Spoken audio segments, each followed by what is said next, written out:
Dans les années 1960, quelques rares collèges et lycées s'équipèrent en circuit fermé de télévision. La réalisation la plus spectaculaire fut menée à partir de septembre 1966 à Marly-le-Roi dans les Yvelines. Ce collège audiovisuel, véritable utopie pédagogique, était l'œuvre de responsables de la radio-télévision scolaire.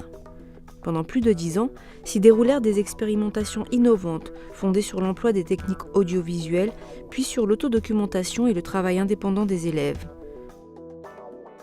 D'avoir imaginé au milieu des années 60, donc il y a 50 ans, un studio de télévision au sein de certains collèges, très peu, me paraissait assez invraisemblable quand on y pense. Et une époque où on met en avant les nouvelles technologies. Évidemment, on essaye de faire en sorte qu'on puisse utiliser ces nouvelles technologies pour diffuser de l'information, la commenter, la retravailler, etc.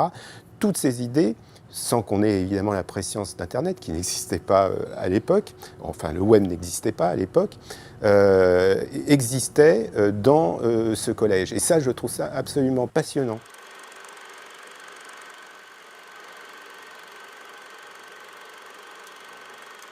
Les recherches menées pour ce livre ont été très complexes, dans la mesure où il n'y a pas d'archives au sens propre constituées. Donc il a fallu aller piocher dans des archives privées, retrouver les gens.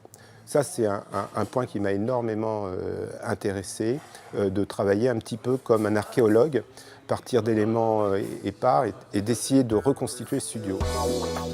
Comment fonctionnaient les tournages, qui étaient les techniciens participant à ces tournages, qu'est-ce qu'ils produisaient comme décor, comme illustration, etc. Et donc c'était de rendre palpable en quelque sorte cette expérience qui ne bénéficie plus de sa trace la plus évidente, c'est-à-dire les films.